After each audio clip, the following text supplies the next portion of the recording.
राधे राधे दोस्तों। द्वापर युग में जब पृथ्वी पाप और अत्याचारों के भार से दब गई, तो पृथ्वी गाय का रूप धारण कर विधाता ब्रह्मा जी के पास गई।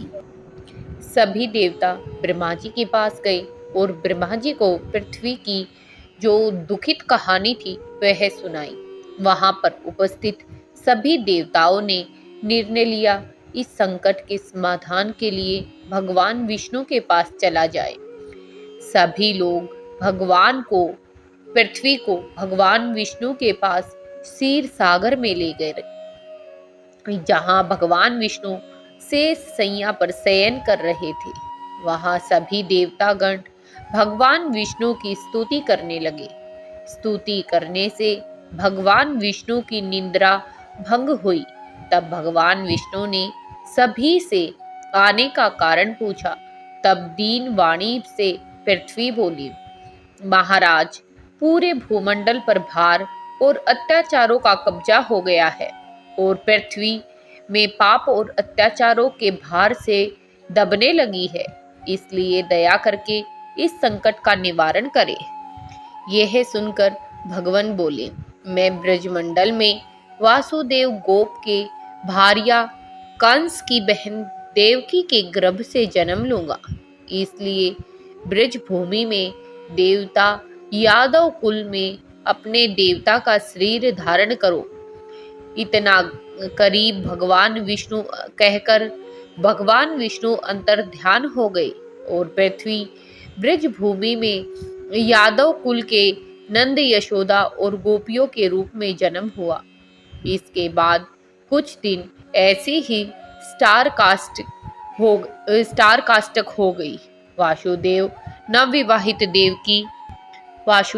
नवविवाहित देवकी और साले कंस के साथ गोकुल में जा रहे थे। अचानक भविष्यवाणी हुई कि हे कंस, तू अपनी बहन समझकर अपने साथ लेकर जा रहे हैं, उसी के गर्भ से 8वां पुत्र होगा जो तेरी मृत्यु का कारण बनेगा। इतना सुनते ही कंस तलवारें उठाकर देवकी को मारने के लिए दौड़ा। वासुदेव ने कहा, कंस, यह देवकी तो बेकसूर है और बेकसूर औरत को इस तरह मारना ठीक नहीं। इसलिए जब भी देवकी के गर्भ से बेटे का जन्म होगा तो मैं तुम्हें अपनी सब संतान दे दूंगा। वह तो तुम उसे मार देना, फिर तुम्हें कौन मारेगा। कंस ने भी वासुदेव की बात मान ली। वासुदेव और देवकी को ले जाकर जेल में बंद कर दिया। जब भी देवकी के पुत्र होते तो कंस उसे मार देता। देवकी के 7 बेटे मारे जाने के बाद कंस ने देवकी और वासुदेव को विशेष कारागार में डलवा दिया गया। भाद्रपद माह की कृष्ण पक्ष की अष्टमी को भयावनी रात के समय जब शंख गदा भगवान श्री कृष्ण का जन्म हुआ तो चारों ओर प्रकाश फैल गया। लीलाधारी भगवान की यह लीला देखकर वासुदेव और देवकी के सामने हाथ जोड़कर खड़े हो गए। भगवान श्री कृष्ण ने जब अपना बाल रूप लिया तब देवकी और वासुदेव के हाथों में हथकड़ी अपने आप से खुल गई।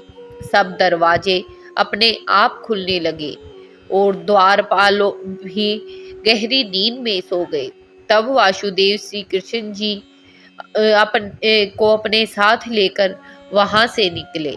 जब वासुदेव ने यमुना को पार करने के लिए अंदर प्रवेश किया तो भगवान के चरण कमलों को छूकर भगवान के चरण कमलों को लालायित कर दिया और वासुदेव यमुना को पार कर गोकुल में पहुंचे। वहां खुले द्वार से सोई हुई यशोदा को देखकर बाल कृष्ण ने उन्हें अपने पिता को समझाया। वासुदेव ने यशोदा के पास अपने पुत्र श्री कृष्ण को लेटा दिया और उनकी बेटी को लेकर वापिस लौट आए। जब वासुदेव अपने कारागार के क्षेत्र में गए और तो सब बेड़ियां अपने आप लगती चली गई, दरवाजे अपने आप बंद हो गए, और जो वो सो रहे थे वो सब भी उठ गए, और बच्चे के रोने की आवाज से सबने भाग कर देखा कि क्या हुआ है। जब पहरेदारों ने रोती हुई कन्या का रुदन सुना तो तुरंत कंस के पास खबर भेजी गई कि देवकी का 8वां पुत्र जन्म ले चुका है।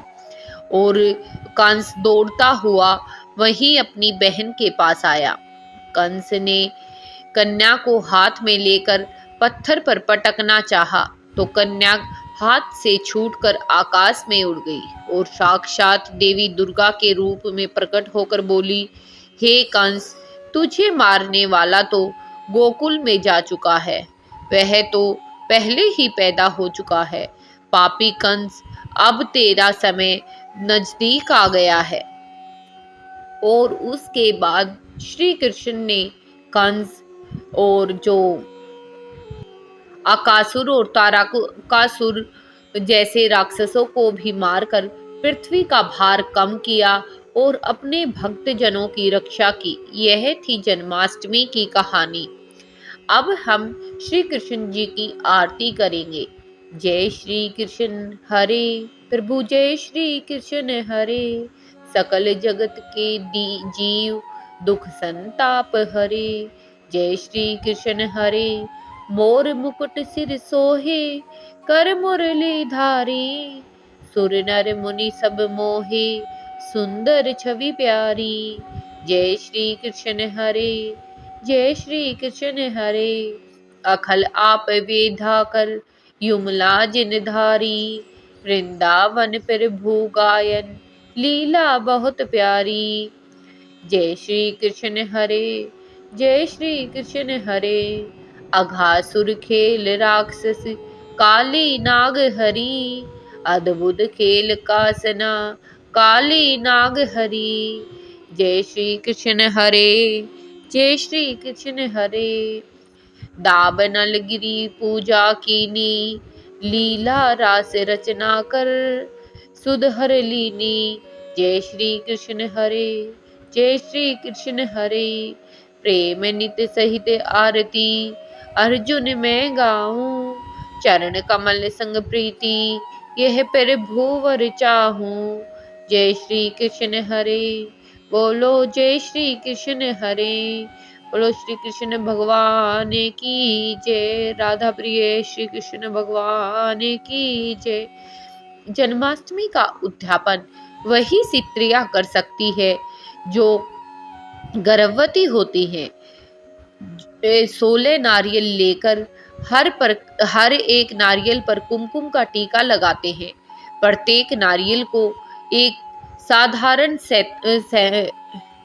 साधारण इंसान को दे दिया जाता है। अपने आसपास किसी गरीब को या किसी जरूरतमंद को दे दिया जाता है। साथ ही उद्यापन के कार्यक्रम के लिए सब पंडितों को, ब्राह्मणों को भोजन का निमंत्रण भी दिया जाता है। संपूर्ण भोजन में बहुत प्रकार के विशिष्ट व्यंजन बनाए जाते हैं।